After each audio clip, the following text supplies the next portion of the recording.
Big TV భక్తి సమాచారం WhatsApp ఛానల్లో జాయిన్ అవ్వండి. అన్ని విశేషాలు ఎప్పటికప్పుడు తెలుసుకోండి. మహానుభావుడైనటువంటి వాడు కాలభైరవుడు. కాలభైరవుడి వృత్తాంతం గురించి కాశీఖండంలో ఎంత గొప్పగా చెప్తారంటే, మనిషి తట్టుకోలేని కష్టాలలో అత్యంత భయంకరమైనటువంటి కష్టం కారాగారవాసం. కారాగారవాసం అంతటి భయంకరమైన కష్టాన్ని ఎదుర్కోవలసి వచ్చినప్పుడు కూడా కాలభైరవ చరిత్ర చదివినా, కాలభైరవాష్టకం చదివినా, కాలభైరవోపాసనం చేసినా వాళ్ళు రక్షింపబడతారు అని శాస్త్రం. అంత అద్భుతమైనటువంటి మూర్తి ఆ కాలభైరవుడు. సాక్షాత్ పరమేశ్వరుడే కాలభైరవుడిగా ఆవిర్భవించాడు ఒకానొకప్పుడు. కాలభైరవావతారంలో ఆయన లోకానికి కొన్ని మర్యాదలు నేర్పాడు. అందుకే ఒకప్పుడు అందరికీ ఎలా అతిశయం కలుగుతూ ఉంటుందో, గర్వం కలుగుతూ ఉంటుందో, అలా త్రిమూర్తుల యందు కూడా ఇటువంటి పోకడ ఒకటి రజోగుణ సంబంధమైనటువంటి వారి ఎందుకు కలుగుతూ ఉంటుంది. సృష్టికర్త అయినటువంటి చతుర్ముఖ బ్రహ్మగారు సహజంగా రజోగుణ తత్వంతో ఉంటాడు, అందుకే ఎరుపు రంగుతో ఉంటాడు. ఆయనకి ఒకప్పుడు ఎందుకో ఒక భావన కలిగింది, ఆయనకి 5 తలలు ఉండేవి. నాకు 5 తలలు, పరమశివుడికి 5 తలలు, సద్యోజాత అఘోర తత్పురుష వామదేవ ఈశానములని 5 తలలైంది. నాకు 5 తలలు, నాకంటే బ్రహ్మగారికి 5 తలలు. నాకు శంకరుడికి ఏం తేడా? మేమిద్దరం సమానం, నేనే సృష్టిలో అధికుడు అని వేదములను పిలిచి అడిగాడు. నేనా కాదా అన్నాడు. ఋగ్వేదము, సామవేదము, యజుర్వేదము, అథర్వణ వేదము కూడా నువ్వు కాదు, పరమశివుడే సృష్టికంతటికి కూడా మహాపురుషుడు, ఆయననే వేదములన్నీ కొలుస్తున్నాయని చెప్పి ఆయన అంగీకరించలేదు. ఆయన అహంకారం తగ్గించడానికి శంకరుడు సభలోకి ప్రవేశిస్తే ఒక్కొక్కసారి అతిశయం, గర్వం అనేటటువంటిది కలగకూడదు, కానీ అది కలిగితే ఎంతటి వారిని కూడా ఎలా పడగొట్టేస్తుంది అన్నదానికి ఈ ఆఖ్యానాలన్నీ వస్తాయి. రామకృష్ణ పరమహంస ఒక అద్భుతమైన మాట చెప్పేవారు. ఒకప్పుడు ఒక మహారాజు గారు ఒక భద్రగజం మీద ఎక్కి వస్తున్నాడు.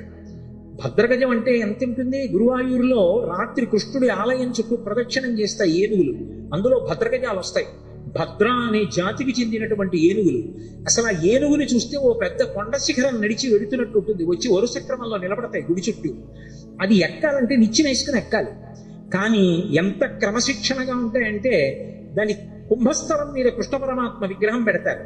పెట్టి అర్చకుడు ఎక్కడానికి వచ్చినప్పుడు అది కాలు చాపి ఈ సంధి భాగం బయటికి వచ్చేటట్టుగా, ఎముక పైకి వచ్చేటట్టుగా ఉంచుతుంది.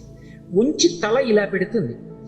పరిగెత్తుకుంటూ వచ్చి అర్చకుడు దాని చెవి పట్టుకుని ఈ సంధి భాగమునందు ఎగిరి కాలు పెట్టి మెట్లెక్కినట్టుగా దాని శరీరం మీద ఎక్కేసి కుంభస్థలం మీద కూర్చుంటాడు. అంతెత్తునుంటుంది భద్రగజం. అది దగ్గర నుంచి వెడుతూ ఉంటేనే ఉద్విగ్నత కలుగుతుంది. అటువంటి భద్రగజం ఎలా ఉంటుందో అంత ఎత్తున ఉండేటటువంటి స్వరూపమైతే భద్రగజంలా నడుస్తున్నాడు రా అంటారు. అలా మహానుభావుడు సాక్షాత్ శంకరుడు సభలోకి ప్రవేశించి ఆయన నిలబడ్డాడు. బ్రహ్మగారు చూసి అతిశయంతో ఉన్నాడు కదూ. నేను అతిశయం అన్న మాట గురించి కదూ మీతో మనవి చేస్తున్నా. అటువంటి భద్రగజం మీద మహారాజు గారు వెళ్ళిపోతున్నారు. నేను వదిలేసింది ఎక్కడో అక్కడ పట్టుకోవాలి. నేను ఎక్కడ చెప్తున్నాను? రామకృష్ణ పరమహంస ఉపాఖ్యానం చెప్తున్నాను. ఒక మహారాజు అటువంటి భద్రగజం మీద వెళ్ళిపోతున్నాడు రాజవీధిలో. అటువంటి ఏనుగు వస్తోందంటే దాని ఒక్కొక్క కాలు ఇంతంత లావు ఉంటుంది. పాదం ఎత్తి వేస్తే గుండ్రంగా ఉంటుంది. ఏ ప్రాణైనా అణిగిపోతుంది. అందుకని అన్ని పక్కలకు పోతాయి. అటువంటి ఏనుగు వస్తుంటే కన్నంలోంచి ఓ చిరుకప్ప ఒకటి పైకొచ్చి కప్ప కాలెత్తి చెయ్యి బుద్ధి లేని ఏనుగా పక్కకు పో. ఆశ్చర్యపోయారు రామకృష్ణ పరమహంస, శిష్యులు నిలబడి ఉన్నారు అక్కడ. వాళ్ళకి సిద్ధులు ఉన్నాయి. ఆ శిష్యుడు చూసి గురువుగారి వంక తిరిగి అన్నాడు, హే బ్రహ్మన్, ఒక భద్రగజం వస్తోంది, దాని మీద మహారాజు వస్తున్నాడు. ఒక కప్ప కన్నంలోంచి బయటకు వచ్చి ఏనుగు మీద కాలెత్తి పక్కకు పోవా అంటోంది. దీనికి బుద్ధిహీనత, అతిశయమా? ఎందుకు ఇలా కాలెత్తిందని అడిగారు. అడిగితే పరమహంస ఒక్క నిమిషం కళ్ళు మూసుకుని కళ్ళు తెరిచి అన్నారు, ఇవాళ సాయంకాలం ఈ రహదారి నుంచి ఒక జేబుకి చిల్లు ఉన్నటువంటి లాల్చీ వేసుకున్న వ్యక్తి వెళ్ళాడు. ఆయన జేబులో 4 పావలాకాసులు ఉన్నాయి. పావలాకాసు చిన్నగా గుండ్రగా ఉంటుంది కదూ. ఆ కన్నంలోంచి జారి పావలాకాసు కింద పడింది. కింద పడిన పావలాకాసు దుల్లుకుంటూ కన్నంలోకి వెళ్ళింది. కన్నంలో కప్పు ఉంది. కప్పకి పావలాకాసు దొరికింది. ఇప్పుడు కప్ప దగ్గర పావలా ఉంది కదూ, ఏనుగు మీద కాలెత్తి. పావలా ఉన్న కప్ప ఏనుగు మీద కాలెత్తితే అన్నీ ఉన్నాయనుకున్న నాబోటిగాడు విర్రవీగితే అందులో అతిశయం ఎంత విచిత్రమైన లక్షణాన్ని కల్పిస్తుందో చూడండి. బ్రహ్మగారి అంతటి వాడికి ఒకప్పుడు ఈ ఆవేశం వచ్చింది. ఎందుకు అంటే తల్ల సంఖ్య లెక్క పెట్టాడు. నాకు 5, నీకు 5. ఇదే బ్రహ్మగారి కౌశికీ వృత్తాంతంలో పార్వతీదేవి దగ్గర అంత వినయంతో మాట్లాడాడు. ఒకనాడు నా నొసటి నుంచి పైకి వచ్చావు, నాకు పుత్రసముడివి, నా కాళ్ళు పట్టుకు నమస్కరించు, ఆశీర్వదిస్తా అన్నాడు. శంకరుడు చూశాడు, ఓహో చాలా ఉద్ధతితో ఉన్నాడు, అహంకారంతో ఉన్నాడు. నాకు 5 తలలు, తనకు 5 తలలు అనుకుంటున్నాడు. కానీ నా 5 తలల వెనక ఒక తత్వం ఉంది.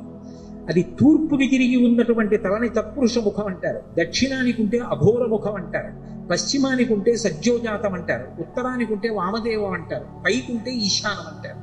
ఈ పంచభూతముల మీద మోక్షం మీద అధికారం కలిగి ఉంటాడు 5 ముఖాలతో.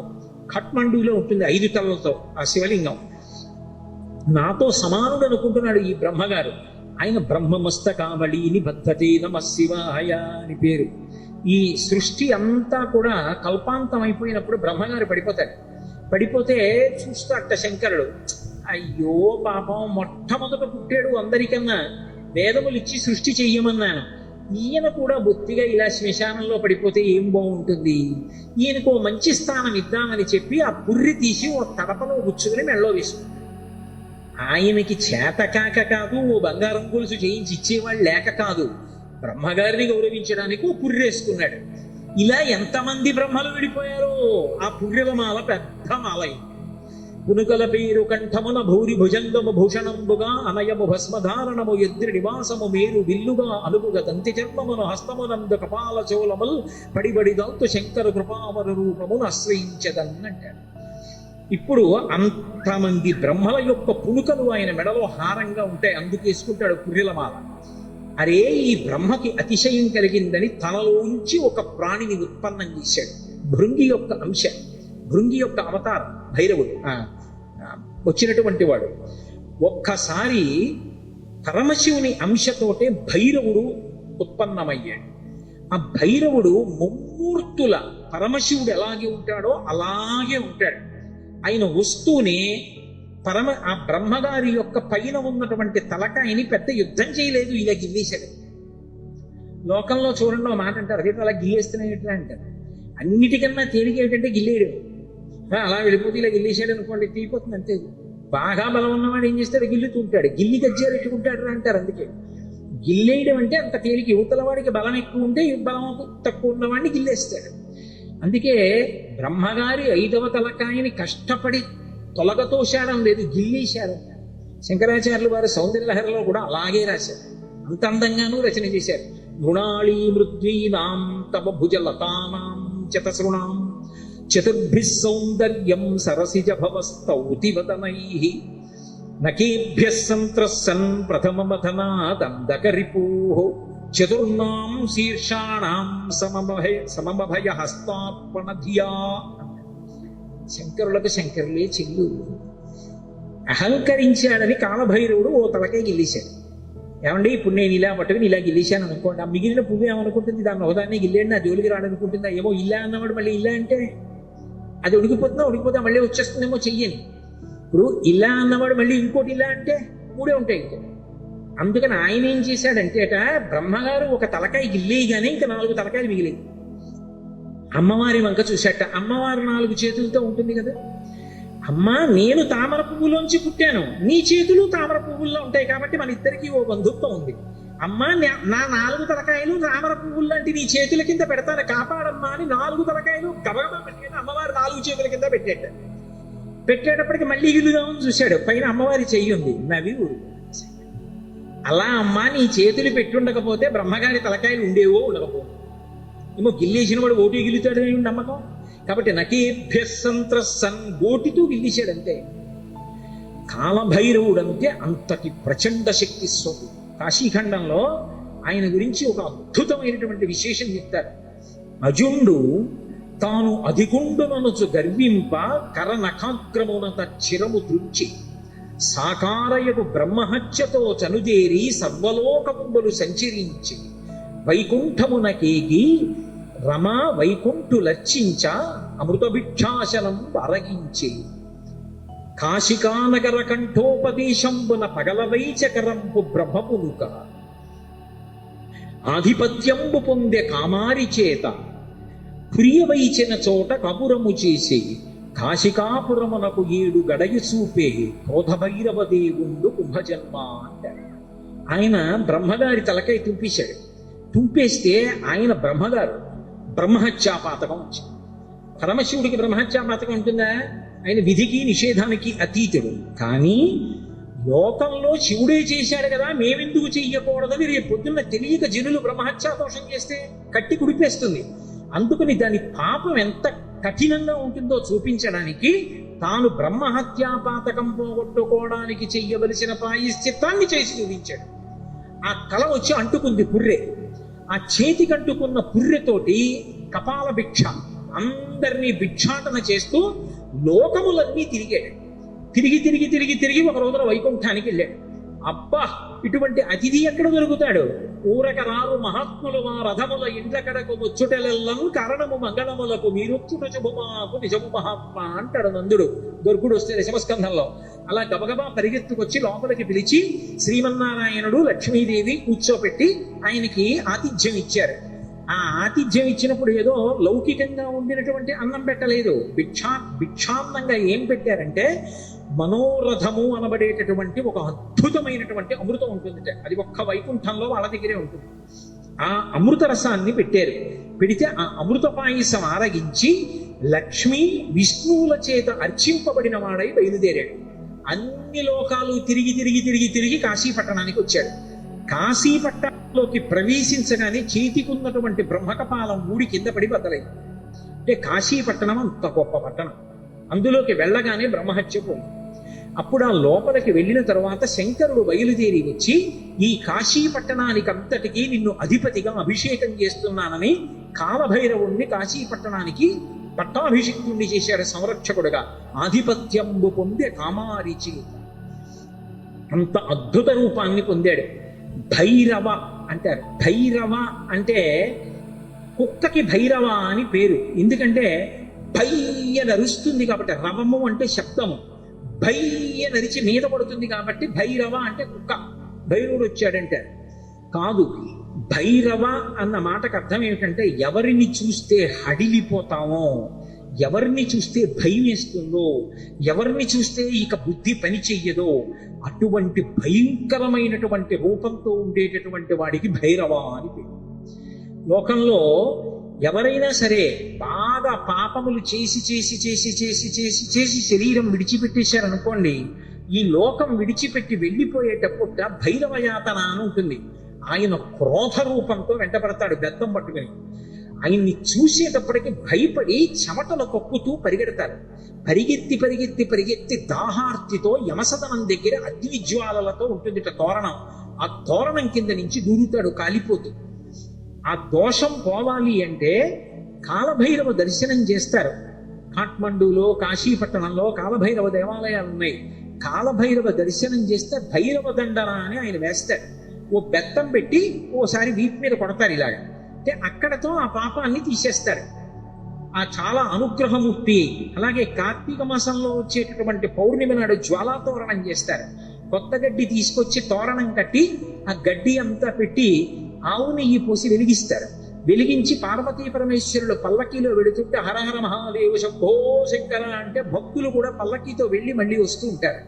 ఎందుకు అలా వెళ్ళి వస్తూ ఉంటారు అంటే నరకలోకానికి వెళ్ళి అగ్నితోరణం కింద నుంచి దూరవలసినటువంటి అగత్యాన్ని తీసేసి ఇక్కడే అగ్నితోరణం కింద నీవు అక్కడ చూడక్కర్లేదురా, నేను నీకు అండ ఉంటాను, బెంగ పెట్టుకోకని ఆయన నడిచి ఆయన వెనక మనం నడిస్తే ఇంకా అక్కడ అగ్నితోరణం చూడక్కర్లేదు, తిన్నగా మంచి లోకాలకు వెళ్ళిపోతాడు. దానికోసం ఇక్కడ ఆయన అద్భుతమైనటువంటి జ్వాలాతోరణం చేస్తాడు. మనం చేస్తే అనుగ్రహాన్ని శంకరుడి ద్వారా పొందుతామని.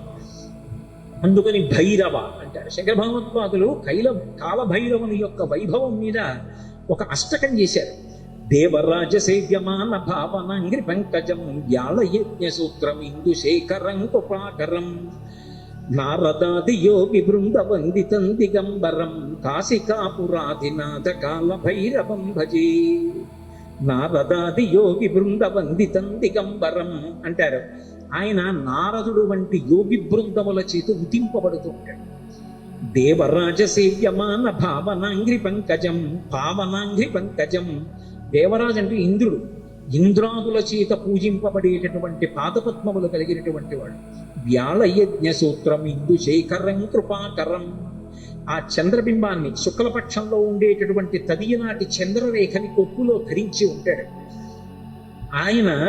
వ్యాళయజ్ఞ సూత్రమిందు శేఖరం కృపాకరం నారదాది యోగి బృంద వందితం దిగంబరం. ఆయన దిక్కులన్నీ ఆయనకి అంబరములై ఉంటాయి. ఆ దిక్కులు అంబరములై ఉన్న మీదట కొత్తగా ఇక వస్త్రాన్ని కట్టుకోడు, దిశములతో ఉంటాడు. అది ఒకటి. అసలు తెలుసుకోవలసిన రహస్యం వేరే ఉంది. ఎప్పుడైనా మీరు శివాలయంలోకి వెళ్ళినప్పుడు కాలభైరవ దేవాలయానికి వెళితే బట్ట ఉండదు, ఆయన దిగంబరంగా నిలబడి ఉంటాడు. ఎందుకు అలా ఉంటాడు అంటే దానికి ఒక కారణం ఉంది. అంబరము దేనికి కట్టుకుంటారు అంటే, వస్త్రము కట్టుకున్నాడు అన్న మాటకి తాత్వికమైనటువంటి అర్థం ఏమిటి అంటే, లజ్జ పొంది ఉన్నారు, ఎవరు తనని చూసి సంతోషించాలో వాళ్ళు మాత్రమే సంతోషించాలి తప్ప అన్యులు తనని ఇంకొకలా చూడకుండా ఉండడానికి వస్త్రం కట్టుకుంటారు. సభాముఖంగా అంతకన్నా నేను మాట్లాడుతున్నాను. మీకు ఇంకా బాగా అర్థం అవడానికి నేను ఒక్కటే మాట చెప్పగలను. 1,000,000 రూపాయలు పెట్టి రకరకాల నగలు చేయించుకుని ఒంటి నిండా పెట్టుకుని ఒక స్త్రీ బట్ట కట్టుకోలేదనుకోండి, ఏమంటారు? లజ్జావిహీన అంటారు. సముద్రపు టొట్టులో దొరికేటటువంటి నత్తగుల్లలతో హారం వేసుకుని 30 రూపాయల చీర కట్టుకుందనుకోండి, ఏమంటారు? మానవతి అంటారు. బట్ట దేనికి కట్టుకుంటారు అంటే, ఏ పురుషుడు తనని ఎలా చూడాలో అలాగే చూడాలి. భర్త అయితే దాని అవసరం లేదు. భర్త కానివాడు ఇంకొకలా చూడ్డానికి వీల్లేదు. అంబరము ధరించి ఉంటారు. అంబరము భక్తికి సంకేతం. భక్తి అంబరమును కట్టుకుంటారు. భక్తి అంబరం కట్టుకుంటే పురుషుడి చేత ఆకర్షింపబడతాడు. ఎవరా పురుషుడు? ఒక్కడే పురుషుడు. పతిం విశ్వస్యాత్మేశ్వరకం శాశ్వతకం శివమచ్యుతం. ఆ భగవంతుడు ఒక్కడే పురుషుడు. ఆధ్యాత్మిక సంప్రదాయంలో అందరం స్త్రీలమే. మనందరికీ పతి ఆయన. ఆయన కొరకు భక్తి అన్న బట్ట కట్టుకుంటాం.